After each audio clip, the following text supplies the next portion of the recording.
Dashur miq, jemi sërish me podcastin këtu në hapësirat e qendresës. Ne shpeshherë kemi folur për çështje të ndryshme me të ftuarit tan, por një temë të cilën nuk e kemi prekur sigurisht është ajo që të gjithë kanë përshtypjen e përjetojmë. Vendi punës, paga, dinjiteti, sa kemi informacion për kontratat, a dim se çfarë do të thotë vendi punës. Edhe për gjitha këto në fakt unë kam të ftuar një mik të vjetër, Ilir Xhemalaj, kryetari i sindikatës së operatorëve telefonik SKOT. Përshëndetje. Faleminderit për ftesën. Po çështjet e punës janë përtej çështjeve të operatorëve telefonik, megjithëse u bë kohë që operatorët telefonik në fakt janë që prej call center-ave duket që janë çështja Ilir, unë kisha një pyetje bazike kështu të parën. A i kuptojnë shqiptarët marrëdhëniet në punë kur bëhet fjalë për elementet kontraktual, apo mbetet marrëdhënia në punë mbetet një marrëdhënie verbale, miqësore, me atë që të merr në punë dhe atë që e merr punën në një farë mënyrë? Faleminderit për pyetjen. Unë mendoj që kjo është pika e parë dhe pyetja kryesore që duhet të bëhet. Sepse ne në kaq vite eksperiencë që kemi parë një gjë, që në problematikat që ne na vinë, janë problematika pikërisht që lidhen me kontratat. Pra do të thotë që askush, por kur të them askush, në masën më të madhe, 99.99% të themi, nuk e lexon kontratën e punës në momentin që e nënshkruan. Jo vetëm kaq, por nuk disponojnë kopje të kontratës. Dhe është për tu habitur pasi ne kemi bërë shumë trajnime si sindikat me operatorë telefonik. Po kjo nuk e duan, domethënë kanë turp, kanë siklet? Jo. Domethënë si është ky sentimenti social që ndodh kjo proces? Shikoj, unë mendoj që është çështje mendësie te ne shqiptarët. Pra ne kur vemi në vendin e punës, thjesht që shqyr kapajm punë, jam në punë dhe asgjë tjetër nuk ka më rëndësi. Unë jam në punë, marr atë rrogën në fund muajit dhe kaq. Kjo është mentaliteti që ne kemi. Pra, unë mendoj më shumë është çështja e mentaliteti, sepse ne vëmë re dhe te personat që ne u kemi bërë trajnime të vazhdueshme. Kemi nxjerrë nuk e di sa broshura, kemi shpërndar për call center-a. Kemi kaq vjet që bëjmë trajnime dhe prap vazhdon në njëjta problematik. Dhe unë kam bërë një themi eksperiment social, ta quajmë, të numrit të personave që kanë marrë pjesë në trajnimin ton, dhe kanë vënë re sa nga këta persona realisht e kanë kuptuar atë që ne kemi thënë në trajnim, dhe sa realisht i kanë ndjekur udhëzimet që ne kemi dhënë. E ti sa është përqindja? Sa? 20%, ose më ulët. Pra ti vjen në trajnim, të mësohet, të thuhet që shiko, lexoje kontratën përpara se ta firmosësh. Merre një kopje të kontratës ta kesh me vete se mund të vinë nesër pas nesër që pushosh nga puna dhe për çdo gjë që ti do bësh duhet të kesh një kopje të kontratës. Nuk e kanë. Akoma sot e kësaj dite vazhdojmë me këtë problematikë që është një problem shumë minimal që mund të rregullohet në çdo moment nga ana e punëmarrësve, por nuk bëhet. Unë mbaj mend marrëdhënien time të parë të punës dhe ka qenë pothuajse kështu. Mua më desh të kaloja fundin e muajit për të kuptuar se çfarë rroge do merja, sepse kisha sikletin dhe me pyet për rrogën. Edhe në këtë situatë ndodhen edhe shumë miq të mi që unë i pyes ndonjëherë kështu. Fillove punën, po nuk e di akoma sepse në fund muaj do e marr vesh. Edhe mirë, po ka dhe një problem këtu sepse kjo nuk është marrëdhënie e njëanshme. Pra vetëm unë që e marr vendin e punës. Dhe unë nuk kam parë që të kenë një kulturë të instaluar që punëdhënësi të bëjë një manual të plot, cili është puna që po merr, cili është dokumenti që po nënshkruan. Domethënë vetëm a nuk ka interes punëdhënësi për ta sqaruar këtë element, ose pse nuk ka, nëse nuk ja jep? Shiko. Kush interesi i punëdhënësit? Shumë e vërtet kjo që sapo that. Çështja është që edhe kur i bëjnë kontratat, se tash paktën kemi hequr këtë pjesën që më përpara i meni edhe pa kontratë fare, thjesht me llav goja, hajde puno, edhe punonte robi 6 muaj, një vit edhe ishte pa kontratë. Në fund ditës thoshte ai ik nga puna edhe kaq, mbaroi filmi. Po të paktën sot kontrata ka. Tregu është i formalizuar për këtë pjesë. Ajo që ndodh është që kontrata normalisht bëhen me bazën e kodit punës. Po. Në kontratë ne shikojmë lloj çuditërash që shkruhen në atë kontratë. Dhe pavarësisht se ato nuk janë. Çfarë mund të jetë një çudi? Po uniform në vendin e punës. Për shembull, kemi ose pushimi nga 15 minuta që duhet të jetë çdo 2 orë, bëhet 7 minuta ose bëhet 10 minuta. Pra kemi shkurtime të ndryshme, pra si në anë që këto garantohen nga kodi. Këto garantohen nga kodi, po. Shiko, kodi punës. Dhe kontrata ta limiton pastaj me kontratë. Po, kontratat limitojnë. Pra ka, për shembull, po të marrë një rast konkret. Në 2019 kur ne u krijuam si sindikat, u krijuam për shkak sepse një kolegu im më vjen aty, ai kishte kërkuar ditët e pushimeve vjetore dhe kishte parë që pushimet vjetore ishin shumë më pak nga çfarë i takonte. Dhe thoshte, vitin e kaluar kam marrë më shumë pushime. Si ka mundësi, thoshte, që këtë vit ka më pak? Ti je jurist, tha mua, shikoj ti. Dhe unë e pash dhe vura re, kodi punës aso kohë, se tash me ndryshimet e fundit është rregulluar, thoshte, pushimet e punës janë jo më pak se 4, pushimet vjetore janë jo më pak se 4 javë kalendarike. Tash lindte pyetja, kë quhem javë kalendarike? Një punëdhënës thoshte, unë javë kalendarike quaj 5 ditë një javë, se unë ai punë bënte mua thot 5 ditë. Një tjetër thoshte unë bëj 6 ditë, do ta quaj 6 ditë. Një tjetër thoshte unë do ta jap 40 orë, një tjetër thoshte unë do ta paguaj 5 ditë, po do ta paguaj me pagën që ti merr për ditë pune. Pra nëse ti punon 4 orë, unë pushimin do ta paguaj për 4 orë, thoshte. Pra ishte gjithë kjo gjë sepse kodi e lindte të hapur këtë pjesë. Për interpretim. Për interpretim. Dhe kompanitë interpretonin në favor të tyre gjithmonë. Dhe ne këtu ngritëm dhe vëmë re që veç pjesës ditëve festive, të lejes vjetore, ne kishim pa paguar ditët festive që nga viti 2016 sipas kodit punës. Pra ne na jepi ajo përqindja e ditës punës, atë ditë që ne punonim ekstra, por nuk na jepesh dita e paguar një javë para ose një javë mbrapa ditës festive. Dhe nga 2016 pronarin e këto nuk na e paguante. Kjo ishte një kosto për pronarin për 396 euros më mend atëre në vit për punonjës. Dhe ne pas betejave që bëm dhe aty lindi dhe sindikata, arritëm të merrnim punonësit të gjithë pagesat e prapambetura nga 2016 deri në vitin 2019. Dhe i morën gati 400.000 euro atëre, jo se i morën sindikat, i morën gjithë punonësit, morën lekët që u takonin në bazë kodit punës. Dhe aty filloi beteja, përse askush në asnjë kompani call center nuk i paguanin siç duhesh këto gjëra. Dhe që aty pasaj në 2020 filluan avash derisa tregu u rregullua dhe sot e kësaj dite nuk kemi problematika të tillë. Si është rregulluar sot? Sot i paguajnë ditët festive, i paguajnë dhe ditët e lejes vjetore, janë të rregullt në këtë pjesë. Kjo bëhet fjalë vetëm në sektorin e flas për sektorin call center aktualisht. Po, ishte një gap shumë i madh, domethënë që nuk paguheshin. Punonësi vet nuk e dinte se ai në fund të ditës merrte pagën që i takonte. Ndërkohë që kompania është e detyruar të japi një listë pagesë, çfarë ka paguar kompania këtij njeriu. Ka paguar kaq orë pune, ditë festive, ditë lejes vjetore, duhet t'ja specifikoj. Dhe asnjë kompani dhe sot e kësaj dite nuk e bën këtë gjë. Po call center si sektor, është një sektor në rritje apo në të kurje në vendin tonë? Me keqardhje më të madhe, është një sektor në të kurje. Po pse me keqardhje më të madhe? Sepse, shiko, ishte një sektor që mirë keq punsonte gati gjithë rinin në Shqipëri.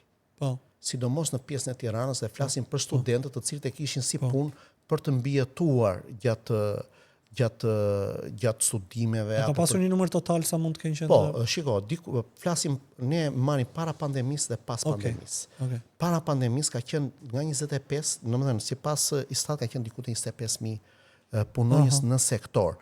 Por sipas nesh kanë qenë edhe më shumë, mund të arrijmë deri në 30.000, se kanë qenë edhe ata që themi të pa punonjë të fshehta apo punonjë pa kontrata më tash. Aktualisht kemi sipas Istatit 15.000, sipas nesh janë diku te 18.000 ose edhe 20 ndoshta. Tregu ka 40% ulje. Po, mos më shumë. Dhe problemet janë, le të themi. Tani unë dua të kuptoj një gjë. Dua të kuptoj që tregu ky treg u ul sepse lufta juaj për ta formalizuar dhe për të fituar më shumë punonjësi e bëri më pak atraktiv vendin ndaj punëmarrësit? Jo. Nuk e di, jam kuptova. Të kuptova drejt. Jo, absolutisht. Pasi ti ke kërkuar, i more 400 milion. Dhe ai thotë, shiko, këtu po kërkojnë të drejta punonjësit. Ikim në një vend tjetër ku kërkojnë të drejta. Kjo është pjesërisht e saktë, sepse ajo 400.000 apo ajo përqindje para një na takonte sipas ligjit. Dhe një kompani kur ka ardhur këtu ka bërë investigim të biznesit vet dhe ka parë që këto janë kostot bazë të një ndërmarrje të një kompanie. Kjo ishte një pjesë shumë e vogël e xhiros vjetore të kompanisë, ishte një hiç për ata. Kupton? Ndërkohë që ata këto lekë i harxhonin për makina, për ku diun, i kishin rroga ekstra për stafin e më the tash. Jo, nuk është kjo. Po është mbarimi i një gjenerate, Migen. Unë sot jam 44 vjeç dhe unë italisht e kam mësuar nga televizori. Do të kuptojmë që tregu call center këtu ishte i përqendruar kryesisht te gjuha italiane. Pra ne punonim me italin. Dhe aktualisht pjesa më e madhe 80% e tregut vazhdon të jetë me italin. Dhe çfarë ka ndodhur? Ka ndodhur që të rinj sot nuk e mësojnë më italisht, nuk është më gjuhë atraktive për të rinj që të mësohet italishtja. Sot të rinj mësojnë anglishten që e mësojnë që fëmijë, mësojnë edhe gjermanishten. Dhe tregu jon, pra call centrat nuk ka komodon dot më, nuk ka më. Jo, nuk ka më italisht folsa. Okay. Italisht folsa nuk ka më. Interesante që. E kupton? Kjo është pjesa e parë, sepse mosha jon që ishim brezi themi brezi që flisim italishten rrjedhshëm, mosha jon u rritëm vetëm 44 me fëmijë i martuar, kemi angazhime të tjera. Nuk kemi një fash moshe ku mund ta bësh këtë? Po, shiko, po të vësh re, ne kemi të studiuar tregun. Mosha kryesore, pra flas 60% e tregut, është mosha 29 deri në 36 vjeç. Aktualisht që ne flasim. Po çfarë ndodh, është e vështirë për ta bërë këtë mas 36-s? Është shumë e vështirë. Jo mas 36, po unë nuk do t'ja uroja askujt ta bënte, domethënë as 24. Pse? Sepse është një punë realisht që të lodh mendërisht. Pra është një punë shumë e ngarkuar nga ana psikologjike, sepse ti ke të bësh përballë në telefon, ti ke njerëz që kanë një problematik dhe kanë marrë ty për një problematik caktuar që ata kanë. Duke qenë se kanë një problem, ata duan që ti këtë problem t'u zgjidhësh në mënyrë imediate. Pra, edhe mënyra se si flasin të acaruar. Dhe ka qenë ajo perceptimi që përballë ti ke një shqiptar, sepse ne u themi aty që po flet, po përgjigjemi nga Shqipëria. Dhe që këtu aty lind një lloj ndjenje superioriteti ndaj personit që ka përballë dhe kërkon me ngulë, me do e mos në atë moment që ti kthesh përgjigjen. Dhe imagjino tash kur kanë filluar punë për herë të parë, në kontratë kanë pasur që duhet të bëja 7 telefonata në orë. 7 telefonata në orë. Dhe kjo mendoj që është një normë që është shumë e mirë për punuar. E disa përfunduam ne që telefonata ne arritëm që bënim një telefonat çdo 30 sekonda. Pra e kishim me detyrim të bëjmë një telefonat çdo 30 sekonda. Pra volumi i punës aso kohë ishte shumë i madh, sepse kërkesa ishte shumë e madhe dhe kompanitë filluan të kërkonin vetëm fitime. Duke anashkaluar shëndetin mendor të punonjësit, duke anashkaluar dinjitetin e punonjësit, duke anashkaluar pagesat e punonjësve, pra ata donin vetëm të filluan të bënin volum pune. Që do të thotë sot nëse është reduktuar në 15.000, me ç'po kuptoj është një sektor më i rregulluar dhe ka më shumë si thua kujdes ndaj punonjësit në vendin e punës sot? Po, është sektor më i rregulluar, ka më shumë kujdes për punonjësin në vendin e punës, nuk jemi në ato shifrat optimale themi, por ka dhe një gjë tjetër Migen te kjo 15 mijëshja, sepse kompanitë në një farë mënyrë kanë transformuar vetveten. Çfarë do të thotë kjo, do thuash ti? Pra nuk kemi më shërbim telefonik klasik. Pra që ti ke një problem me një kompani telefonike dhe me telefon nuk kam internet apo nuk punon telefoni apo s'kam val apo kujdes ndaj klientit. Kujdes ndaj klientit. Çka ka ndodhur? Kompanitë në vetvete kanë kaluar në dhënien e shërbime të tjera më të paguara, siç janë shërbimet IT. Shërbimet specializuar. Pra çka ka ndodhur? Për shembull, kompania ku kam punuar para shumë vitesh kishte aso kohë rreth 3-4 mijë punonjës. E kupton? Është një kompani që ajo falimentoi më vonë, u mbyll, dhe shumë punonjëse që ishin kualifikuar në kompani të tjera që u hapën. Dhe sot kemi kompani që mund të arrin deri në kompania më e madhe, mund të kemi 2500 punonjës. Çfarë ka ndodhur? Këto kompani tash kanë çuar një email të brendshëm gjithë punonjësve që ata kanë. Dhe thonë, në profesionin tënd, pra ti ke mbaruar një shkollë. Çfarë shkolle ke mbaruar? Dhe aty ditësh kishin shumë IT. Kishin mbaruar shkenca kompjuterike, inxhinier elektronik, dhe atëre kompanitë u transformuan, kanë filluar japin shërbime për të specializuara në IT, në inxhinieri elektronike, kemi kompani që japin shërbime inxhinierike, arkitektonike. Pra, nëse ne shikojmë këto kullat e mëdha që vijnë këto studiot nga jashtë, këto studiot në fund të ditës kanë vetëm emrin, se punë reale e bëjnë këta punonësit që punojnë për këto në thojza call centera, që tani janë transformuar. U dukshu në fillim sikur ishte një lloj skllavërie moderne, kishte shumë njerëz që ankoheshin, po kam përshtypjen edhe fal punës tuaj për të rregulluar një pjesë të mirë të sektorit, disi është formalizuar. Ka pasur një seri problematikash të informalitetit në këtë sektor, të shërbimeve të cilat ishin, ne shohim shpesh këto organet e ligjzbatimit që vënë bastisin në një call center për shkak të kriptomonedave, valutave, stoqeve, edhe duket sikur ka edhe një pjesë shumë kriminale brenda këtij sektori. Ajo që thatë ju qëndron deri diku Miguel, sepse në këndvështrimin ton, këto lloj kompani që punojnë në bursa apo punojnë forex apo çfarë do lloj tjetër dhe që kanë disa rroga që janë të paimagjinueshme edhe për Evropën, jo për neve, janë rroga realisht shumë të larta, janë kompani që punojnë jashtë ligjit dhe nuk janë call center. Nuk mund t'i quajmë kompani call center. Pavarësisht unë jam drejtuar disa media dhe me shkres që emërimi që ato i vënë në sepse ajo të çon emërtimi që ato i vënë në ato kronikat e tyre është tepër i gabuar. Këto nuk janë call centra. Call center jep një shërbim. Pra ti merr dhe unë t'i jap një shërbim. Në këtë rast kjo gjë që ata bëjnë nuk është shërbim. Kjo gjë që ata bëjnë, ajo është financë, punojnë në bursa, punojnë me ato mashtrimet e tyre, me ato, se këto call center janë të jashtëligjshëm totalisht, punojnë me sisteme kompjuterike me të jashtëligjshme. Se kisha menduar të. Po, nuk hyn te call centrat. Interesante.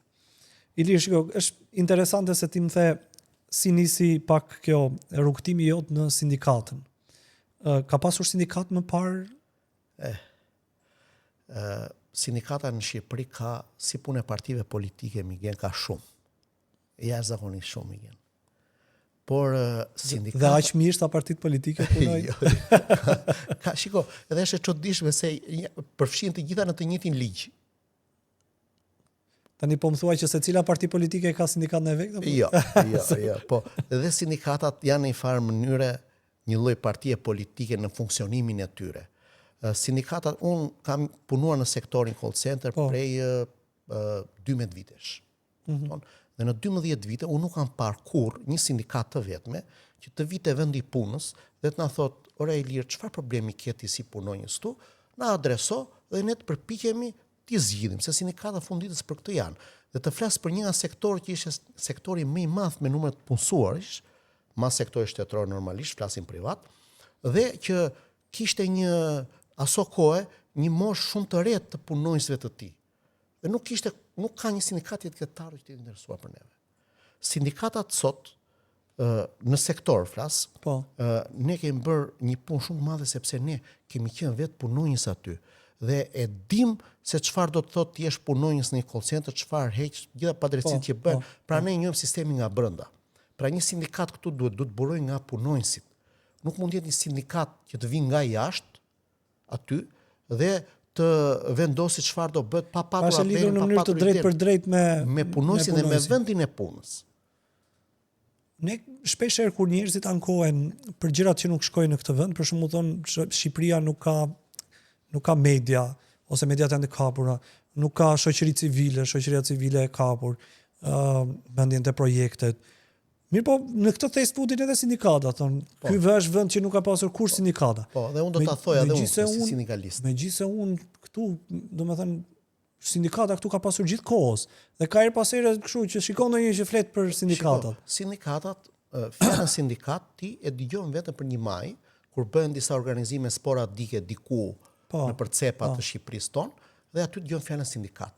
Sindikat në Shqipëri kanë ekzistuar që në kohën e qoflargut. Kanë qenë bashkimi profesional. Mbas 90-s këto u ndan në 2 konfederata të mëdha. Këtë do pyesja u ndan. U ndan në 2 konfederata të mëdha. Te kush konfederati atë? ne nuk jemi në asnjë konfederat, jemi të pavarur. Pra konfederata është një ambrell që mbledh shumë sindikata, shumë federata. Një federat, pra një sindikat, shumë sindikata organizohen në federat, shumë federata organizohen në konfederat. E kupton? Dhe çfarë ndodh që mbas komunizmit, mbas rënies diktaturës në Shqipëri, pronari më i madh në Shqipëri ishin bashkimet profesionale. Ishin punëtorët. Bravo. Dhe çfarë ndodh që të gjithë hotelet, shtëpitë e kulturës, teatrot, kinemat, të gjitha shtëpitë e pushimeve ishin pronë të sindikatës, pronë e punëtorëve. Dhe vazhdojnë të jenë kështu? Jo, sot janë pronë të sindikatës, se sa janë punëtorë nuk e di. Po sot janë pronë të sindikatës dhe ky mendoj që është problemi kryesor këtu. Pra, ligjërisht ne mund të themi që nëse konfederatat janë pronare të një seri asetesh në Republikë, do të thotë punëtorët janë pronar të këtyre aseteve, po nuk i arrin dot asnjëherë. Çfarë do duhet të ndodhte për t'i pasur këto? Domethënë si mund të vjeshin këto pasurinë e shërbim të punëtorëve? Dhe kujt punëtor, domethënë se një njerëz që na dëgjon thotë, "Unë punëtor jam, po çfarë mund të fitoja unë nga kjo?" Shumë e drejtë. Nuk dua të përmend emra konfederatave sindikat, po them minatorët. Po marrim si klas. Minatorët kanë një sindikat të tyre, bëjnë pjesë në një konfederat dhe minatorët në fund të vitit, siç ka qenë dikur, në fund të vitit duhet të marrin atë 1500 lekë dhe duhet të vënë të pushojnë pa pagesë në një nga shtëpitë e pushimit në Bregdet ose në Mal, që sot janë në pronë të konfederatave të njërës apo të tjetrës, konfederat.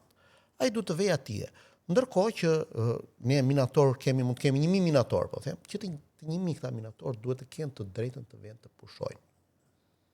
Sepse ato pasuri janë blerë me kotizacionet e tyre. Diti ka ndonjë minator që shkon edhe pushon? Shikon, në dijenin time, në vit, nga gjithë kjo sasi e madhe minatorësh, mund të jenë diku te 10-15 që vjen pushojnë, sepse duhet, domethënë sa për të thënë që po pushojnë një pjesë e minatorëve. Janë diku te 10-15 veta që vjen. Është interesante. Unë kam ndikur shpesh edhe emisione investigative në fakt që është një grop e zezë e madhe, shumë e madhe, një pasuri e madhe që nuk shkon tek dhe kjo për shkak sepse nuk ka asnjë lloj auditi, nuk ka lloj kontrolli, nuk ka fare ku janë këto prona. Çfarë është bërë me këto prona? Si janë tjetërsuar këto prona? Se shumica janë tjetërsuar me gjë. Shumica janë bërë hotele famos apo ku diun vesh në jug të Shqipërisë si ke disa lokale famos që janë ndërtuar mbi këto prona. E kupton? Pra janë tjetërsuar. Këtu kemi një lidhje shumë madhe nëpërmjet le të themi sindikalistëve dhe oligarkëve që i kanë marrë këto prona, i kanë zhvilluar, i kanë bërë. Po cili është një nga arsyet kryesore që sindikalizmi nuk ka një zë të fortë në vendin tonë? Fjala vjen nëse në Itali është një histori krejt ndryshe, edhe kamarier ti jesh, nëse diçka nuk shkon me vendin tënd të punës, është dikush te sindikata e qytetit që të vjen të kapë dhe të thotë e the shumë bukur. Ti nuk e di, po ti do marrësh çdo gjë që të takon. E the shumë bukur, Miguel. Pse? Sepse mori rast shumë të mirë. Pra nëse një kamarier ka një problem, vetët e sindikata ankohet. Këtu në Shqipëri pikërisht kjo gjë ka humbur. Ka humbur lidhja ndërmjet sindikatës dhe punëtorit. Pse ka humbur kjo lidhje? Sepse ai kamarieri atje në fund të ditës pagon një kotizacion. Dhe me këtë kotizacion nuk paguajnë vetëm ai, paguajnë me mira, me qindra mira dhe japin fuqi sindikatës që t'i përfaqësoj ligjërisht, t'i përfaqësoj kudo. Ndërkohë këtu në Shqipëri, pra kontratë kolektive, po të marrim në sektorët shtetëror, këtu nuk lidhen me punonjësin. Pra nuk janë punonjësit që kërkojnë që të bëhen një kontratë kolektive, por është një kontratë kolektive e lidhur ndërmjet drejtorit të asaj kompanie shtetërore dhe përfaqësuesit të sindikatës. Punëtorët ndonjëherë as e dinë që kanë kontratë kolektive aty. As nuk e dinë. Pse nuk e dinë? Sepse edhe vetë punëtori në fund ditës, po të kthehemi pak më mbrapa, nuk i vet ajo listë pagesa në fund ditë thotë janë mbajtur 3000 lekë për pagesë kotizacion sindikal. As punëtori vet nuk e di që është antar i sindikatës. Dhe ne kishim një rast flagrant, jo shumë larg, shumë kohë më përpara, të disa minatorë që ishin ngritur diku bë kronik në për lajme televizive, që ishin ngritur duam të organizojmë sindikatën tonë, duam të bëjmë sindikatën se po na shtyp pronar, ndërkohë që ata realisht ishin antarë të një sindikate dhe ata as vetë se dinin që ishin antarë të një sindikate. Interesante kjo. E kupton? Po organizimi sindikalisti i punonjësve vet është i lirë apo ta përcakton se dua të qartësoj këtë që sapo organizimi sindikal. Unë jam një punonjës i një vendi pune, ku për shkak të mungesës së informacionit, drejtuesit më kanë vënë tek një kontratë kolektive dhe disa para nga rroga ime shkojnë për një sindikat që unë nuk e kam pasur informacionin përpara. Në momentin që unë e marr vesh që kjo kështu është, a kam të drejtë unë që ta devijoj sindikatën ku unë jam i antarësuar? Po, është e drejta jote. Ti mund të rikesh në çfarëdo lloj momenti, mjafton një deklaratë me shkrim pranë kompanisë në fjalë dhe akuzacionet nuk të mbahen më dhe ti mund të dalësh, nuk je më të rikesh si antar i asaj sindikate. Ose domethënë mund të operosh edhe i pa antarësuar diku ose të shkosh në një ose i pa antarësuar ose të vesh të zgjedhësh sindikatën që ti mendon që të përfaqëson ty. Kush mendon se është sindikata më e fuqishme sot në Shqipëri? Sindikata Kombëtare e Operatorëve Telefonik Skot. Po mirë, jo, me bëra kështu, mendova se edhe unë mendoj që ju keni bërë shumë punë të mirë, me thënë drejtën, sepse kjo është edhe arsyeja pse zgjodha për ta bërë këtë bisedë, por megjithatë ju keni edhe kolegë të tjerë të cilët nuk janë pjesë të këtyre ambrellave të mëdha të sindikatave. Po ka një thyerje të madhe midis një gjenerate të vjetër dhe një gjenerate të re, apo është perceptimi im? Jo, ka një thyerje shumë e drejtë. Neve jemi disa sindikata që po përpiqemi dhe të organizohemi së bashku në krimin e federate, një unioni të pavarur sindikatash, dhe të mund që të operojmë në fush pa patur ndikimet e konfederatave të mëdha. Është e vështirë? Shumë e vështirë. Pse? Sepse gjë e parë që ndodh është që do të fusin shkopin në rrota sindikatat, le të themi në thonjza të vjetra ose sindikatat më ekzistuese. Nuk është, pra ato nuk duan që ti të hysh në territorin e tyre. Po si ka mundësi për shembull dy konfederatat kryesore, drejtuesit e tyre kanë përshtypjen më jetë gjatët në hierarkinë e shtetit shqiptar, mund të jenë 30 vite drejtues. 30 vite. Nga 92-shi e tuti ata janë drejtues. Po çfarë ndodh me këtë? Domethënë nuk kanë demokraci të brendshme? Jo, demokraci, ndodh ajo që ndodh kudo në Shqipëri. Pra kongreset bëhen dhe zgjidhen gjithmonë të njëjtët persona. Pra nuk kemi, unë mendoj që duhet futur në statute, duhet ketë një kufizim, për jo më shumë se 2 mandatesh. Këto kufizime nuk janë dhe kur janë hequr për drejtuesit. Kështu që këta drejtues vazhdojnë përsëri. Ka asnjë vullnet, po thua. Nuk ka asnjë vullnet. Pastaj kemi edhe një problematik tjetër shumë të madhe, që janë ndërkombëtarët. Pra sepse siç thamë fillim, përgjithsisht ndërkombëtarët janë zgjidhje, nuk janë problematik. Jo, shiko. Janë problematik. Pse do thuash ti? Sepse që të jesh një sindikat dhe të njifesh, duhet se s'bën të marrësh pjesë në disa organizma ndërkombëtar të sindikatave. Dhe çfarë ndodh? Duke qenë se këto sindikatat e vjetra janë antare atje dhe vendimi është me unanimitet të plot votash, pra nëse unë dua të bëhem antar në një prej këtyre organizmave ndërkombëtar, unë duhet që se s'bën kjo konfederata këtu, duhet t'japi lejen përqimi që unë të jem antar i dhe ata nuk e japin këtë gjë. Pse? Sepse në rast se ne ata japin këtë, atëherë atje në atë organizat do vej një zë ndryshe, që do thotë sa të vërteta për organizimin sindikal në Shqipëri. Dhe këtë gjë ata nuk e duan. Unë kam folur me shumë prej tyre dhe kur vinë këtu dhe e shoh që këtë pjesën e votimit në unanimitet e kanë të paprekshme. Kanë ngritur dhe çështjen e pronave të sindikatave. Dhe këtë ata e kanë të paprekshme, sepse thonë që me këtë sigurohet pavarësia e organizmeve, pra e sindikatas apo e konfederatës. Një lloj autonomie që i siguron kështu një po kjo i jep një lloj imuniteti që është i pavdekshëm këtyre, kështu që ne jemi në këtë procesin e integrimit në Bashkimin Evropian. Flitet për shumë sektor, pra duhet të modifikohet çështjet e mjedisit për të integruar, duhet të modifikohen çështjet e arsimit, shkencës, rendit, antikorrupsionit. Si jemi ne në proces në raport me integrimin, me çfarë ndodh në Bashkimin Evropian, me proceset e respektimit të drejtave në vendin e punës? Migen, ne si sindikat jemi antar të Këshillit Kombëtar të Integrimit Evropian pranë Parlamentit të Shqipërisë dhe marrim pjesë në diskutimet si për kapitullin 19, 3, 5 dhe 7 që kanë lidhje me çështjet e punës. Kur jemi aty patjetër që mbahen parasysh direktivat e Bashkimit Evropian, ligjet janë konform direktivave të Bashkimit Evropian, avancimi jonë është më së i kënaqshëm, por problematika që ne kemi qëndron te implementimi i këtyre ligjeve në terren.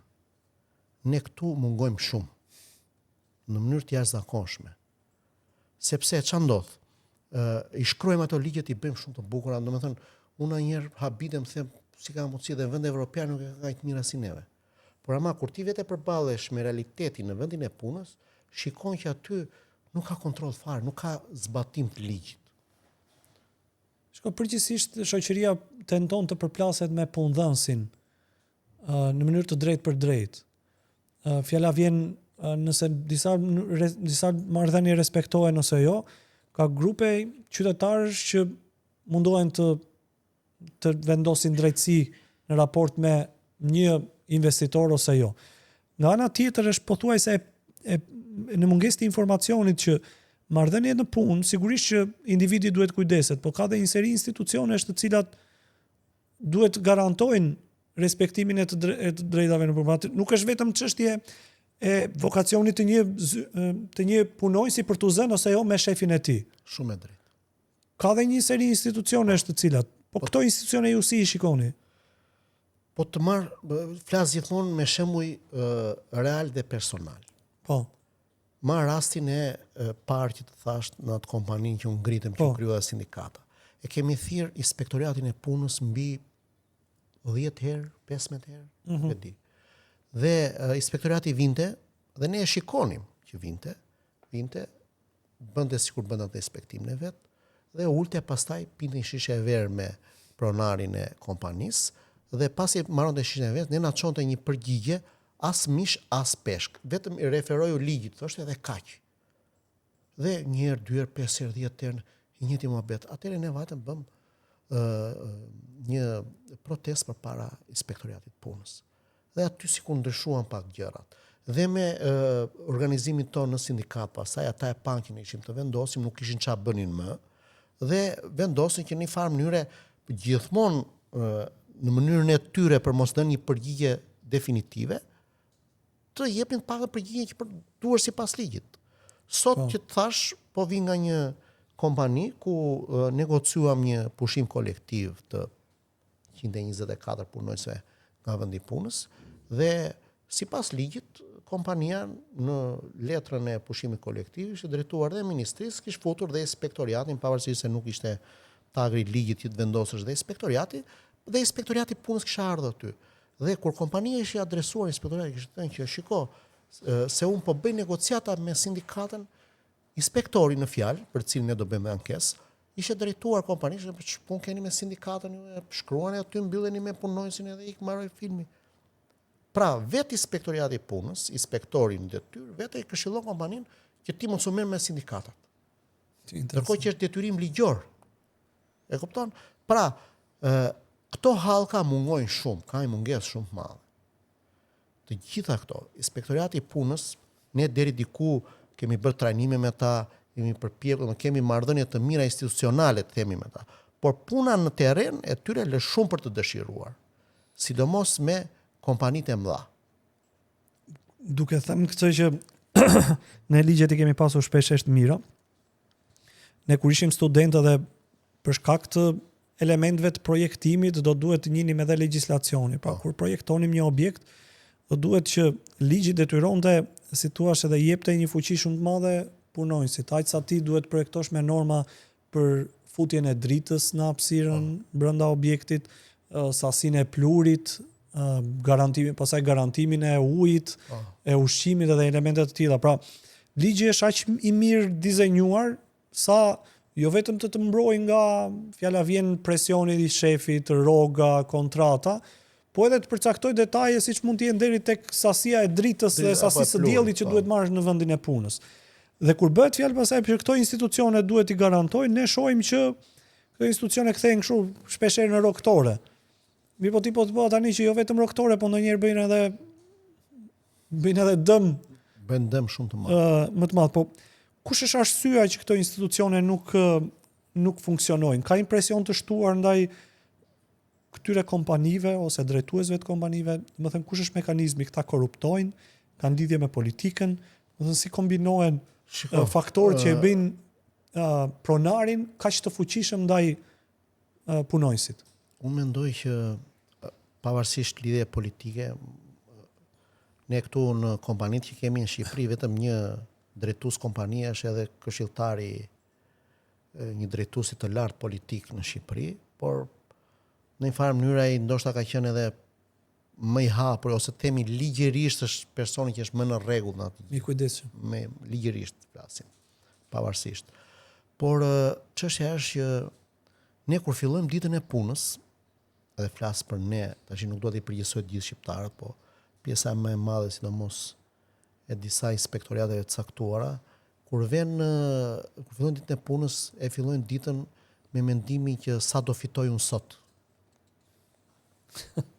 Nuk e fillon ditën me mendimin çfarë do rregulloj unë sot, çfarë do bëj unë të mirë sot për vendin tim. Mendimi i parë që i kalon në mendje ai do vete këtu dhe sa do fitoj unë. Ky është problemi. Pra janë vetë personat që vetë ofrohen, mendoj unë. Dhe po të kemi parasysh në fillim fare kur filluan këto kompanitë, këto ishin italianë dhe ishin të mësuar me legjislacionin, me rregullat, me të gjitha. Dhe në fillim fare punuan drejt, punuan mirë. Pastaj ç'a ndodhi? Në varësit e tyre shqiptar i thoshin po pse bën kështu ti, mos e thot gjë, ky jepi kaq ti mbyllë këtu atë, bëj këtë kështuja. Dhe këta italianët kanë një veti, siç e kemi dhe ne shqiptarët, që shumë shpejt u shqiptarizuan. Dhe filluan morën atë mendsinë e shqiptarit, vepronin si shqiptarët. E kupton? Mirë, mos si nuk e përdorim ne këtë mekanizmin e adaptimit që të bëshim ne si ata. Po, kjo është bën ata si ne. U bën ata si neve. Interesante kjo. Unë jam, ka një element të ri që po shikohen. Do të them po dal pak nga sektori që ju mbuloni. Ne po zhvillojmë një sektor që është turizmi. Nuk e di se sa për ju është e njohur kjo si sektor ku pothuajse janë futur shumë njerëz të cilët po vinë nga jashtë vendi për të punuar në sektorin e turizmit, ndërkohë ata që janë brenda vendit kanë punë sezonale. Kjo puna sezonale ndonjëherë bëhet, unë shikoj kështu kapanone të kamarierësh, një ushtri shërbimi që vendosen në periferitë të objektit, në dhomën më të errët, më me lagështi, më që si duhet objektit, dhe aty kontenierë dhe aty flen, punojnë nga 16 orë, 24 orë në shërbim të punojnë. Domethënë, a keni vërejtur këtë si sektor? Ne e kemi në fokus të sektor aktualisht, e ka në fokus dhe Bashkimi Evropian. Këtë është një fokus i tyre, sepse numri i punonjësve është shumë i madh. Kushtet e punës të cilat ata përballen janë shumë të vështira. Pagat që ata marrin janë minimale. Por ka një problem kryesor këtu. Është problemi i si ta them, i takimit të tyre, pra i kontaktit me ta. Sepse ne në qoftë se komunitet që se gjeni dot. Jo, ne e dim që është në filan hotel, për shumë, ka 20 punonjës. Apo, ka një kompani pastrimi, ka 10 punonjës të tillë. E para njërë është problemi i kontaktit. Kontakti duhet kalojnë nëpërmjet kompanisë që të futesh atje, kompania s'lejon. Të futesh te hotelit, i kapësh punonjësit është shumë vështirë. Pra nuk ka një organizim të brendshëm. Qofse ne, siç thash që sindikata duhet burojnë nga vetë punonjësit, pse se aty është forca. Pra në qofse ne në sektorin call center gjithë punonjësit i njihnim, i kishim që punonin se u kanë punuar 12 vjet aty. Pra e kisha të lehtë kontaktin me ta, me këta këtu është kontakti shumë i vështirë. Pra gjë e parë është pika e kontaktit. Po të shikojmë për shembull të marrim si shembull Italitë, sindikatat kanë disa role të tjera, jo vetëm rolin e mbrojtjes së të drejtave të punonjësit, po kanë pikërisht për të huajt, ata ofrojnë shumë shërbime, ndonjëherë pa pagesë ose me pagesë shumë të ulët, pikërisht për të krijuar këtë kontaktin e parë me këta emigrantët që vinë në vendin e tyre, duke i ndihmuar qoftë edhe për të bërë dokumentat, për të plotësuar ato formularët, për të gjitha këto. Dhe ne këtë e kemi propozuar si pikë, domethënë që të hapet në Tiranë ose ku diu në Bregdet, ku janë këta të huaj, të ketë disa, qoftë të vënë disa në këto një ambient, të organizojmë një ambient, disa gazebo, që të ketë mundësi të afrohen këta njerëz, të afrohen dhe ne të arrim të marrim kontakte të tyre. Unë isha në jug para një muaj dhe fola atje me një sipërmarrës ndërtimi, që e gjeta rastësisht kafe. Dhe më bëri habi sepse ai të gjithë punëtorët i kishte indian. Dhe i pasha shumë ato çallmat e tyre dhe u habita, u afrova dhe bisedova me të. Dhe e pyeta si që i ka marrë që ande, tha dhe jam shumë i kënaqur, tha. I thash, po pse je i kënaqur ti me këta punojës? Po tha, sepse këta tha s'kan as hall, as dajo, as xhaxha, as familje, as fëmijë. Pra, në mentalitetin e tij ai i thoshte këtë sepse ta nuk ikin nga vendi punës që kanë fëmijën sëmur, apo më ka vdek halla, apo duhet takoj dajon se është sëmur daja spital. Këta e kishte gjithë ditën aty. Plus tha, unë kam dispozicion, tha, e kam vënë me një kontenier aty, tha, dhe edhe në 5 mëngjes i marrun këta, tha, ta çojnë vin punoj, tha, në 12 natës vin punoj, tha. I njëjti persona më bën eskavatorin, më bën kazmën, lopatën, tullaxhiun, muratorin, pra i kishte multi-skill ta punëtorët dhe mund t'i përdorte në çfarë orar të ditës. Dhe disa ishte paga që u jepte 500.000 lekë të vjetra. Një forë skllavërie moderne. 500.000 lekë të vjetra, nga të cilet 400.000 lekë u çonte me Western Union në vendin e tyre, 100.000 lekë u alinte këtyre. Plus që e kishte sistemuar në një kontenier ku flinte 4 vetat, ai kontenier ishte kontenier nga këta prej hekuri, kupton, s'kishte as dritar, një derë, e kupton, dhe u bënte pazar ta vetëm orize qep duan, tha ai, ta themi kështu. E kupton? Ja, kjo ishte skllavëria e tyre. Interesant. Domethënë ne po i qasemi tregu të huajt, jo se janë më të mirë në janë më të përgatitur, po janë më të lirë, po më të lirë hajde se dhe mund të jetë më lirë, por nuk kanë ankesa. Nuk kanë dinjitetin e tyre. Pra, nuk kanë kohën. Janë njerëz që vinë, ulin kokën, punojnë. Dhe mua më vjen keq kjo se ne jemi një popull emigrant vet. Pra ne këto i kemi hequr kurriz. Tash t'ia bësh tjetrit, kjo nuk e di, nuk arrit ta kuptoj. Okej që po jep 500.000 lekë, po krijoj kushte dinjitoze. Merri një shtëpi me qira diku lart në fshat që të jetë e lirë. I krijoj disa kushte minimale, jetese, një banjo, një kështu për tu lar, lashin det. Dhe ky ka mbështypjen që është një komunitet që vetëm zmadhohet. Po, vetëm zmadhohet. Dhe shumë e vështirë për tu rregulluar, domethënë. Unë nuk e kam shifrat, nuk e kam shifra totale, por di që vetëm në Vlorë janë diku te 1.000 indian. Dhe këtë kam nga një agjenci që i ka prur. 1.000 indian janë vetëm në Vlorë. Pra një agjenci kishte prur mbi 1.000 punonjës ndërtimi indian në Vlorë, që punonin gjithë bregun e detit. Kjo po ndodh në disa sektor. Po ju vetë keni të huaj, le të themi, individ që kanë ardhur në sindikatën tuaj, domethënë që kanë ardhur nga jashtë dhe punojnë. Jo, ne në sindikat nuk kemi të huaj. Nuk e shikojmë as si sektori ka të huaj? Ja, këtë do të thosha. Pra ne nuk e shikojmë si fenomen në sektorin call center, por e shikojmë si fenomen në sektorin e bursave dhe forexit. Pse? Sepse këta që vinë, këta të huaj që vinë, janë anglishfolsa perfekt. Pra, nëse ne shikojmë Anglia, shërbimin e klientit, Anglia vetë si shtet, e jep nga India. Shërbimin e klientit Italia në Shtetet e Bashkuara. Shërbimin e klientit Italia jep nga Shqipëria. Këta indian që vinë tashti nuk po i marrin më vetëm për ndërtim, po i marrin edhe që të punojnë për këto bursa, për këto forexat. Dhe çështja është që këta nuk kanë zënë. Nëse një shqiptar nesër pas nesër mund të bëjë një denoncim, mund të bëjë diçka, një huaj nuk e bën. Janë super të kontrolluar. Ky është një zhvillim që për rit së vërtetës mund të zhvendos vendin në një nga vendet që nuk respekton të drejtat dhe themi themelore të njerëzit, edhe të zhndrohemi nga një vend që ne kemi emigruar, edhe e dim se çdo të thotë të trajtosh emigrantin. Të kthehemi në një vend që e shtyp emigrantin edhe domethënë kalon në këto kufit njerëzor të trajtuarit është një dramë e madhe. Ne kemi si popull të problematik se harrojmë shpejt historinë tonë. Brenda një dekade, 2 dekade maksimalisht ne kemi harruar historinë tonë. Edhe ja përsërisim të tjerë. Përsërisim të tjerëve dhe vetes tonë. Është shumë interesante. Mua më pëlqen edhe qasja që ju thoni, është shumë e rëndësishme të vetëdijsohet punonjësi në vendin e punës, sepse ndonjëherë ne jemi mësuar pak që duhet vi dikush ta zgjidh hallin për ne. Po. Mirë, po edhe që ta zgjidh hallin, si është e Barsaleta, ti duhet ta blesh llotarin, duhet ta blesh biletën që zoti të bjerë telebingoja. Edhe në këtë rast i duhet një qytetari i duhet që ta zgjedh sindikatën, ta kërkoj, nëse nuk e ka ta formoj. Ta formoj, po.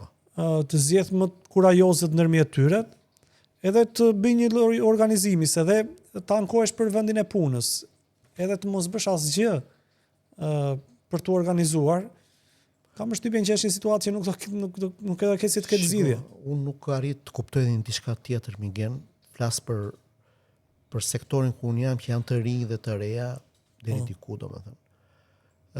Frika që ata kanë. Pra, se këtë do pyesja. Vinte ne, kam këtë problematik. Do të marr një rast konkret të një call centri të vogël që punonte në shitje në qendër të Tiranës mbrapa 15 kaçit. Më vjen një vajzë, e pash ishe goxha e shqetësuar, i thash, çfarë problemi ke? Punoj në call center, thash, sa veta jeni aty? Jemi 10 veta, tha. Në rregull, i thash. Çfarë problemi ke? Nuk më ka paguar rrogën, tha, prej 3 muajsh. Pra kjo zonja s'merrte rrogë prej 3 muajsh. Po mirë, i thash, më jep kontratën ta shoh si e ke. Tha, unë kontratë nuk kam, tha. Ky ma bet përpara një vit e gjysmë. Nuk kontratë, po si punon ti pa kontratë, thash. Jo, pa i pronari është djali mirë, tha, ne na ka paguar, kam 4 vjet i punoj aty, tha, na ka paguar, tha, thash, po nuk e di çka ka, tha, ka 3 muaj s'më pagën. Po mirë, thash, në rregull, okay. Do vish me mua, do bëjmë një ankesë inspektoriatit të punës. Thash, unë do vem bashkë te inspektoriati të punës. Jo, më tha, në asnjë mënyrë, tha. Si në asnjë mënyrë, thash. Jo, tha, fol ti me pronarin, tha, unë as dhe emrin ti mos e thuaj, unë po ta bie si problematik, tha. Thash, unë zonjë nderuar, i thash, të lutem, unë e kuptoj këtë, po unë nëse marr pronarin tën telefon, e para më thot, ku e ke ti këtë informacion? Po. Nga e ke ti këtë që unë s'paguaj punëtorët. Pse po më merr telefon, ose mund të thot fare duke qenë ti s'ke kontratë, unë s'kam punojës fare, vëlla, tha, jam punë time. Ti do të vish me mua në inspektoriat, do bëjmë një ankesë, një denoncim në inspektoriat dhe do vi inspektoriati nesër të garantoj që ke për të marrë pagën, i thash. Jo, tha, në asnjë mënyrë, tha. Thash, okay, atëherë në këtë rast nuk mund të bëj dot asgjë, thash. Dhe nëse ti do, thash, unë rim kontakt, ti mund të flasësh edhe me shoqet dhe kë keni aty në call center dhe ngrini një kryesi të sindikatës pranë call centrit tuaj dhe mund t'i adresoheni zyrtarisht kompanisë, thash, dhe nuk është emri jot që do vihet aty, po është emri një kryesie të gjithë, thash, një kolektivi, thash. Kjo është mundësia tjetër. Jo, më tha, nuk ashtu, tha, nuk e bëj. Thash, unë, nëse ti nuk e bën, atëre punëdhënësi nuk ka për të paguar, përsëri këtë punë do vazhdoj, ose lëre punën, thash, i humbe 3 muaj pagë, mos paktën mos humbasësh tjera. Nëse thën kjo mbas nuk bëri asgjë si përfundim dhe kthehet pasi kishi kaluar 3 muaj të tjera, më thot kam 6 muaj ka dhënë pagë. Pra nga 3 muaj ishte vetë 6 muaj pa pagë. Dhe unë fola në mënyrë personale, themi, me inspektoriatin. Po. Dhe ata vajtën atje, gjetën call centrin në shkelje në të gjitha. Çështja është që mori një job call center, të cilën me siguri e ka ankimuar, unë nuk e di si vazhdoi pasaj çështja, por vajza nuk i mori dot më lekët. Pra paga sa 6 muaj nuk u mor më. Ajo duhet të adresohesh te prokuroria për mashtrim ose të vetëm për gjykata, dhe gjykatat sot janë të merr më vete. Po, zgjathin shumë. Po çfarë duhet kishte parandaluar, domethënë cilat duhet ishin veprimet e menjëhershme që e para direkt do adresohesh te sindikata, e dyta duhet të venim bashkë të bënim një denoncim pranë inspektoriatit. Nuk duhet kishte pritur 3 muaj. Jo, nuk duhet kishte pritur 3 muaj pa pagë. Më mendni që ti e pe muajin e parë tu i dha paga, do vjet direkt inspektoriati. Pasu edhe raste të tjera direkt s'është marr paga. Ka vajt inspektoriati, i është hedhur paga brenda muajit punonjësit. Po mirë, mua më duket e thjeshtë kështu. Problemi është që nëse një individ e shikon ka një marrëdhënie shumë të mirë me drejtorin, me punëdhënësin, se po them drejtorin, me punëdhënësin. Dhe po i vonohet paga 1 muaj. Djali mirë, mund të ketë diçka vështirë. Nëse unë ankohem dhe e bëj institucionale ankesën time, unë rrezikoj të prish marrëdhënien me djalin e mirë që më ka marrë punë, me punëdhënësin, dhe ai mund ma jap pagën dhe të nesërmen më nxjerr pa punë. Ja.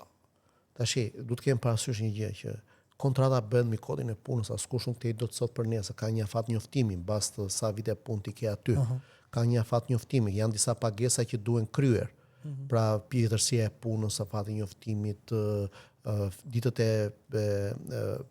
pushime vjetore të papaguara, orët shtesë, gjitha këto paguhen në fund ditës kur ti largohesh prej vendit të punës. Ky rrezik qëndron, mund të largohesh, por duhet të ketë një arsye tim pse është larguar punonjësi. Nuk mund të thuhet një punëdhënës që e largova nga puna sepse më denoncojmë në inspektoriat. Kjo nuk është një arsye që gjykata e quan të pranueshme. Pra në këtë rast, nëse ti e çon gjykat, atëherë do fitosh në gjykat. Pra nuk funksionon kështu. Ka funksionuar deri para 10 viteve që ti na puna X më pëlqen. E kupton, dhe nuk ankohesh kush, thjesht merrte ikte fillon të punë në call center tjetër apo në një vend pune tjetër. Por sot jo, pretendojmë që të kemi një formalizim të tregut aktualisht, pak në sektorin call center flas. Unë do doja që të kishim një grup këshillash. Ti si do i këshilloje një punonjësi të bëjë shok me punëmarrësin, me punëdhënësin? Jo. Unë do të këshilloja që të ruante relatat e punës. Pra në vendin e punës do të jemi profesional. Edhe kur bosi vjen edhe të bën shok edhe ha drek me ty, e tregon hallet, ti tregon hallet. Po, edhe atëre duhet të ruajmë një raport profesional në vendin e punës. Jashtë pune jemi shok, jemi miq, jemi çdo gjë, po në vendin e punës duhet të ruajmë pse s'bën raporte profesionale. Sa muaj duhet pres një i punësuar që nuk merr rrogën për t'u ankuar? S'ka, nuk u presi fare direkt. Nuk të hodh paga në ditën e caktuar, direkt du të bëj ankesë. Dhe ku e bën ankesën? Pranë inspektoratit të punës, në rast se nuk është janë të arsuar pranë sindikatës ose te sindikata përkatëse. Interesante. Kur nënshkruan kontratë, ditën e parë pasi është njoftuar se ka marrë është vendosur të marrëdhënia e punës. Çfarë duhet bëj? Çfarë duhet ketë parasysh? Gjë e parë njëherë të marrë kopje të kontratës. Pra, para se ta nënshkruaj kontratën, se ju e niset në nënshkrimin e kontratës, po niset çik më përpara. Më përpara, në moment që ty të vën përpara një kontratë pune, gjë e parë, ti atë kontratë e ke të drejtë ligjore, të marrësh, ta lexosh, mund të ta këshillosh me një avokat ose me një antar të sindikatës, me kryesinë e sindikatës. Nëse kjo kontratë... Mos e dëmton kjo marrëdhënie, thot pronari, ky sa e lexoka kontratën, ky s'po e marr fare. Unë do ta lexoj kontratën sepse në fund të ditës, mbas asaj kontrate unë paguhem. Pra pasi unë e kam lexuar kontratën dhe kam dhënë pëlqimin për këtë kontratë, atëherë unë e firmos kontratën. Dhe pasi unë e kam firmosur kontratën, një kopje e kësaj kontrate e firmosur nga dy palët më ngelet mua si punëmarrës. Këto janë dy gjërat bazike që duhen bërë. Gjërat aja, kjo është aja, kur ti fillon një raport pune. Po ditën që do lesh punën, ka ndonjë gjë që duhet këtë parasysh? Jo. Lënia e punës është më e thjeshta. Nuk është se është më e thjeshta, do para arsye pse lidhet puna, se ka disa motive. Pra si e larguar, ti të ka larguar kompania apo e larguar me dorëheqje. Në rast se ti, në të dyja rastet, edhe në rast se ti largohesh me dorëheqje, ti duhet i lësh kohën e caktuar sipas ligjit kompanisë që ajo të gjejë një zëvendësues në vendin tënd të punës. Pra ti nuk mund është që ti mund të ikësh sot do lë punën unë edhe hajt mirupafshi. Edhe ti detyrime, nuk ka vetëm. Edhe ti detyrime. Të njëjtat detyrime që kanë kompania të njoftoj ty, të njëjtat detyrime që edhe ti ta njoftosh kompaninë X ditë përpara, varësi të vendit të punës, të kohës punës që ke pasur, që unë do largohem prej kësaj pune. Ka një në kod, domethënë, ka një vetëm një rast për arsye të rënda shëndetësore ose familjare mund të bëhen ndërprerje marrëdhënie punës në mënyrë të menjëhershme. E kuptoj. Po, e kupton? Ose në rast se kemi një marrëveshje të dyja palët që është okay, thotë edhe punëdhënësi thotë okay, mund të largohesh që sot, atëherë firmos në moment e largohesh. Që interesante. Një pyetje fundit, ne do kalojmë në 5 imazhe që un kam përgatitur për t'i komentuar si të mendon ti. Po, 2 pyetje të fundit. Është diskutuar shumë dita pushim përveç të shtunës dhe të dielës. Kemi parë shpeshherë lajme dhe shpeshherë që disa vende nordike kanë kaluar nga e hënë e premte në e hënë e enjte. Dhe individët brenda një shoqërie marrin 3 ditë pushim. Është ky një moment që mund të diskutohet në Shqipëri? Shiko, në qoftë se na e vën si kush Bashkimi Evropian për të hyrë, mendoj që nuk ka moment, thjesht bëhet dhe kaq. Por aktualisht e shoh pak larg. Pse e shikon pak larg? E shoh pak larg sepse nuk jemi ne, domethënë, e para njëherë do të jetë kosto shumë e madhe për kompanitë, për shtetin. Është një kosto shumë e madhe. Po është testuar e suksesshme në disa vende. Po janë vende shumë të pasura, Miguel. Okej. Janë vende shumë të pasura. Dhe janë vende që siç e that, vende nordike, vende kanë një tjetër lloj kulture nga ne. Po. Po nëse se ne gjithmonë kur nisemi, domethënë kur bëjmë analizat tona, nisemi gjithmonë në raport me Ballkanin ose me, të themi, me Zdeun. Pra nuk është se është një ligj që është implementuar, të themi, në Itali apo në Kroaci, që janë vendet europiane më afër nesh që edhe ne mund ta marrim ta implementojmë, sepse ne këto krahasojmë me vendet e Ballkanit, më kupton, dhe vende me Zdeut. Por nuk e di, më duket e largët, do ishte shumë e bukur. Unë kam ndjekur një kronik dhe ishte shumë interesante. Kam ndjekur një kronik që një nga këto televizionet kombëtare, edhe thuhet që disa vende po kalonin në 4 ditë punë në javë, edhe konsultohet me një këshilluese karriere. Pa ishte në pjesë e raportimit televiziv, ishte edhe një këshilluese karriere që si mendoni a do ishte mirë që të shtojë edhe një ditë pushimi. Mirë, por në vendet ku është bërë shtimi i ditëve të pushimit është bërë për një arsye sociale. Pa që njerëzit kalojnë kohën me familjen, të kalojnë kohën me fëmijët, të kalojnë kohën me prindrit, pra ndonjëri punësuar djeg motorin sepse duhet mbajë dhe fëmijët edhe prindrit, po nuk ju gjendet dot asnjëri as shoqërisë, dhe duke humbur këtë jetën sociale ndërkohë që punon, vendet e zhvilluara menduan që nga 2 ditë pushim, qytetarët marrin 3 ditë pushim. Dhe si e përktheu ajo këshilluesja e karrierës në Shqipëri në këtë raport, tha, ky është një element shumë pozitiv, tha, po ta bëjnë 4 ditë në javë, tha, se do jap mundësi shqiptarëve, tha, të bëjnë 2 punë, tha. Pra të bëjnë punë tjetër në këto ditë e pushimit. Dhe nga diskutimi për 2 ditë pushim, në fakt ajo ja hoqi të gjitha. Ta kalojmë në punë. Shumë e bukur kjo. Shiko, kur e thua ti që është kështu shpejt, u ma merdi kjo në mendje që ne edhe për t'u qasur na duhet kohë për t'u qasur, për t'u qasur si mënyra.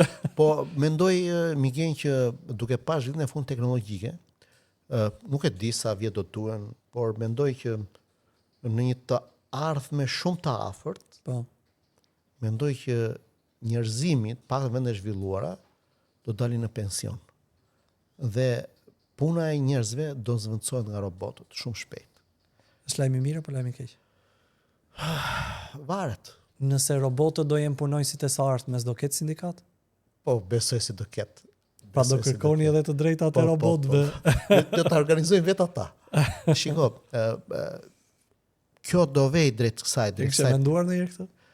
Shiko, ne kemi qenë të parat që kemi hasur këtë problematik. Sepse në sistemin ton u futaj, për shumë, po të marrësh kompani telefonike në Shqipëri soti, nuk të përgjigjet në operatori, po të përgjigjet një zë elektronik. Përshëndetje, unë jam, e thot dhe emrin ai. Çfarë problematike ke, shtyp këtë, shtyp atë, kjo quhet IVR, themi ne në gjuhën teknike, do me thënë është ai zëri kompjuter. Ky është kompjuter që shpërndan telefonatat. Pra ka hequr shumë punonjës u shkurtuan dhe prej këtij. Shkurtuan vende punës, më kupton? Pra, kjo këtu do vejë drejt automatizimit të plot të çdo gjëje. Do të filluar nga sektori jon i parë. Dhe njerëzia do arrijë një ditë që do punojnë ata robotët dhe do dalin në pension. Se është mirë, është keq. E keqja kush do jetë? Në momentin që robotët bëhen dhe mendojnë më shumë se neve, aty do të problematika jonë pastaj. Në moment që ata mendojnë shumë se ne, s'do kenë më nevojën tonë. E mbase kjo. Po këtë t'ja lejme, t'ja lejme kohës. Dhe e fundit është atë të shqetësojnë si sindikalist, atë të shqetësojnë kjo numri i madh i ditëve të pushimit që ka në një vit kalendarik vendi jon, apo është okay? Jo. Mendoj sa më shumë aq më mirë. Vërtet. Te e them me si punonjës. Edhe në këtë muaj, ky muaj është plot, domethënë një javë fëmijë dhe ditë e verës, Sultan Evruz, Ramazan, Pashkët e kishte edhe kemi kështu domethënë. Më shumë do pushojnë se sa do punojnë. Të paktën kemi këto pushime, mos ta bëjmë si vend nordike, 4 ditë punë, 3 ditë pushim, po kemi këto të ndërmjetmet. Okay. Më vjen mirë që synte ai pjesë e grupit që thua tani që kanë më shumë pushime do gjej një punë tjetër. Shiko, Ilir, unë me miqt jap 5 imazhe, të cilët ata i komentojnë sipas impresionit që u jepet.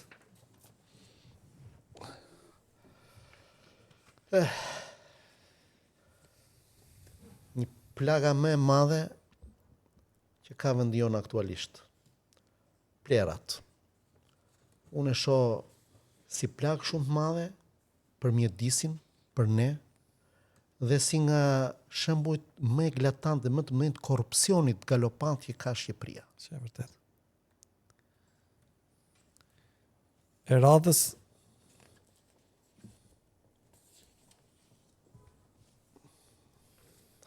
këtu je futur pak të sektorin tim, minierat, është një fatkeqësi e madhe për vendin tonë. Thonë që burimet natyrore për disa vende janë pasuri e madhe, për disa vende janë fatkeqësi e madhe. Në rastin e Shqipërisë, unë mendoj që janë fatkeqësi e madhe. Të kesh një vend si Bulqiza, që prodhon vendi i dytë në botë për prodhimin e kromit, dhe ta kesh në atë lloj varfërie ekstreme, kur ai vend duhet ishte i larë në Flori sot.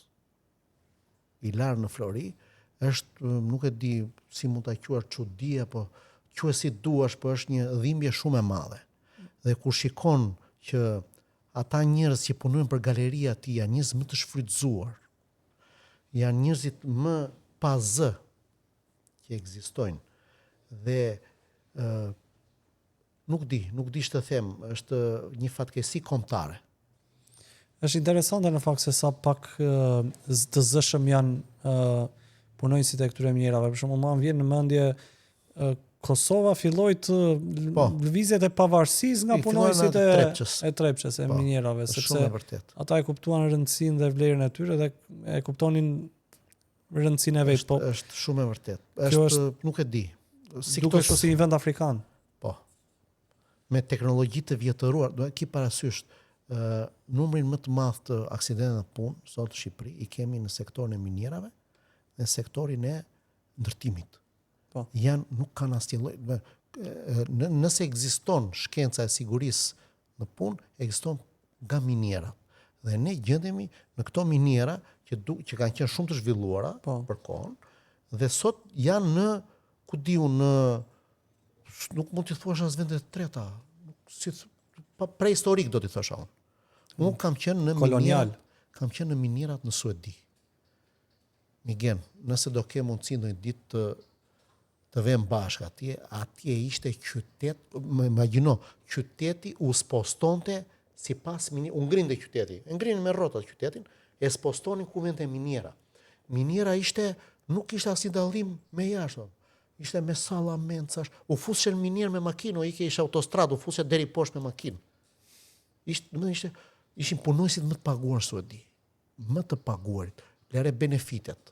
Shtëpia falas, familjarët mi në 100.000 euro, qa leku kanë ata të tyre përkthyer në euro, shkollat falas, ushqimet falas, çdo gjë falas, mirëqenia, çdo gjë, valla ishin, nuk e di çfarë, punonin një muaj jo. Ishin fantastik. Ishte diçka botë tjetër, sikur ishin në Mars.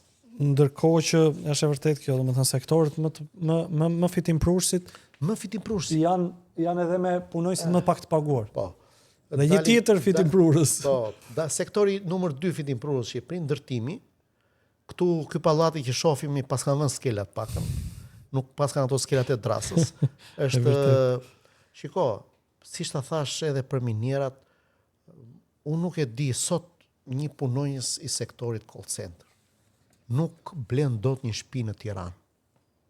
Ndërkohë që Tirana është mbush me pallate, me kulla, me gradacela, ne të themi shtresa e mesme, se ta quajmë edhe shtresa e mesme, nuk e di më. Quajmë shtresa e mesme. Absolutisht po. Po. Në këtë rast ne nuk blem dot një shtëpi në vendin ton. Si një punonjës i call center në vendet e tjera ka një fuqi paguese më mirë? Po, ka fuqi paguese më të mirë. Jo vetëm fuqia paguese, po dhe benefitet që ata kanë. Trajtimet që ata marrin. Aksesi që ata kanë në të themi në thonjza në këto që quajmë ne shtëpitë apo kredit bashkiake, kredite buta. Apo Italia ka shtëpitë popullore apo kaze di komune që i thonë. E kupton? Por edhe benefitet që vetë firma jep. Ti sot vesh në një bank, një punonjës call nuk merr dot një kredi për shtëpi. Se merr dot, se mbulon. E kuptoj. E kupton? Ne kemi kërkuar nga Bashkia e Tiranës që të vendosi për këta punonjës, vinë shtresat mes, janë me fëmijë, të vendosi disa kredi vetëm për këta, të flasim me bankat, kemi folë me bankat, është e pamundur. Ndërkohë që sektori i ndërtimit është kështu bilanc lufte, nuk ka muaj që nuk humb jetën. Vitin e kaluar dhe të mendosh që këto janë rastet e humbjes së jetës dhe aksidenteve në punë, sepse unë i njoh nga afër, janë rastet në vendet në këto kantierët e ndërtimit janë më pak të raportuarat. Pra edhe pse janë më pak të raportuarat, prap ne kemi bilancin lufte të humbjes së jetës. 33 të vdekur vitin e kaluar. Po. 33 statistikë. Ndërkohë që ka shumë aksidente që ndodhin në këto kantiere, të cilat nuk raportohen fare. Po pse nuk raportohen? Nuk vetë inspektorati i punës. E diti që të gjithë ta kanë dalë fajtor punonjësit në naftë, në miniera, në kush është fajtori? Është punonjësi. Si është e mundur kjo? Po, se di, më thuaj ti si është e mundur kjo? Inspektorati vete. Nuk i shikon mjetet e punës ti, hajde vem në çdo kantier sot neve tash ti, s'ke kushtet minimale të sigurisë teknike, minimalet. Të sigurisë teknike. E di që ishte një në miniera atje në Suedi, dikush ishte kushti i parë kur hynte punonjësi në minier, di çfarë bënte antari sindikatës atje, që kontrollonin dhe kushtet teknike në punë, matin çekiç në dorë, çekiç hekuri të rënd. Dhe kur fuçe aty në minier ti, do vije këmën aty e ti binde me çekiç mund të gishtat pap, sepse këpuca duhet të jetë me hekur. E kupton? Hajde vem bashkë. Në çfarë do lloj pune, shikoj, ka njëri këpucë hekuri, i jepet dotacion, i jepet nga kompania pushtë hekurit apo veshja apo kokori apo më tash i zero. Antari sindikatës, i kryesisë sindikatës në Suedi, rinte ke dera aty ku hynin punonjësit në punë, me një çekiç që u binte bam te këma. Qofse si kishte këpucë për hekurit, do thynte gishta dhe si ja pagunte njëri. Ja kështu bësh. Ndërkohë,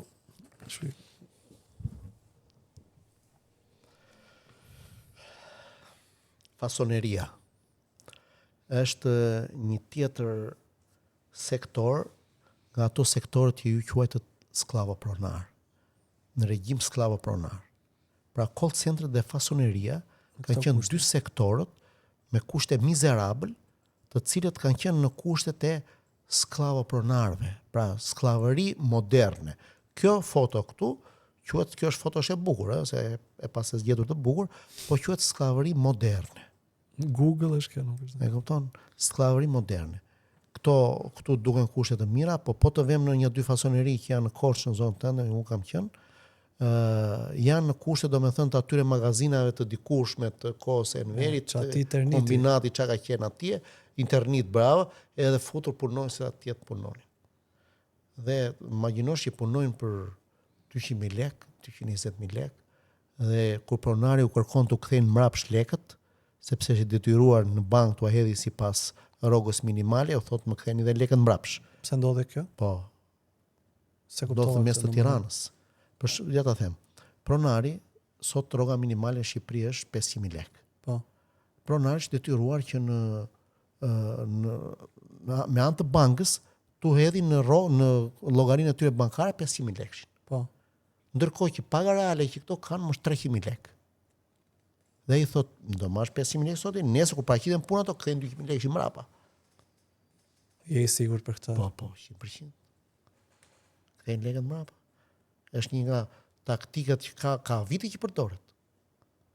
Po ku është logjika e shtetit tu që ngrer pagën minimale, nëse nuk garanton dot që paga minimale ngrihet vetëm për efekt sigurimeve. Vetëm për efekt për të mbushur gropën e pensioneve. Dhe po thua që ka punonjës të tërë, sektor të tërë, që kthejnë mbrapsht lekët punonjësit. Po. Në fakt nuk është se shumë vite më parë, unë kam qenë në dieni të kësaj, po kryesisht i mbante kartat pronari. kishte 10 punonjës dhe kartat e bankës i mante pronari dhe në darkë kur s'kishte asnjëri te banka shkonte me 10 karta dhe të riqte 10 rroga. Po të se bëndo se aty fasonerit flasin për 400-500 punonjës. Se vetë më 400-500 karta futen nxirë, se bëndo. Të nesër kur vim punë i dorëzojnë. E trisht që nga kjo. Është realiteti. Kjo është protesta që organizuam vitin e kaluar për 1 maj në sheshin Nën Tereza, që një protestë e thirrur nga Unioni i Sindikatave të Shqipërisë, pra që është një sistem federativ, siç të thash, i këtyre sindikatave. Unë kam marrë pjesë, kam qenë aty. Të pavarura që po përpiqen të organizohen në një federat për të drejtat e punonjësve, së bashku edhe me disa shoqata të tjera që merren me punonjësit, kryesisht me punonjësit në fushën e pastrimit, të gjithë së bashku, pra shoqëri civile, sindikata, organizua organizua data 1 maj, se është gabim ta quajmë fest, nuk është fest, 1 maj është ditë proteste. Po të paktën po organizuan kështu festat është e pranueshme. Po, shiko. 1 maj në gjithë botën. Nëse festat organizohen me protestë në rregull. 1 maj në të gjithë botën është ditë proteste. Po të shikojmë në 1 maj i vën flakën Parisit, i vën flakën Romës. Pra çohen dhe protestojnë për të drejtat e tyre. Në Shqipëri 1 maj ka qenë ditë pikniku. Unë mbaj mend i vogël venim në Apolloni, bënim piknikun atë kohë. Ne kishim 1 maj në përgatit. Ditë pikniku dhe po të paktën sot ka një farë ndërgjegjësimi deri diku, sepse këtu është një numër minimal punonjësish, ndërkohë që gjithë punonjësit në gjithë Republikën e Shqipërisë, gjitha sindikat duhet të organizohen dhe të derdhen në bulevard, të vënë përpara kryeministrisë, të protestojnë për të drejtat e tyre, për të drejtën në punë, për dinjitetin në punë, për çdo gjë. Ne arritëm paktën të shko, 1 maj në Tiranë kishte jashtëzakonisht shumë vite që nuk u bën asnjë lloj manifestimi. Po, e vërtetë është. Fare, zero, asnjë lloj gjë, për pushime njerëzit. Ne nisëm këtë si tradit përpara mos gaboj, të parë ne kemi bërë në 2020 ose 2021-shin, e kemi bërë aty te Ministria e Brendshme. E mbaj mend. Atë kemi bërë, ka qenë e para që është bërë. Te Pedonalia. Dhe pastaj jemi përpjekur që vit për vit të bëjmë një organizim të tillë.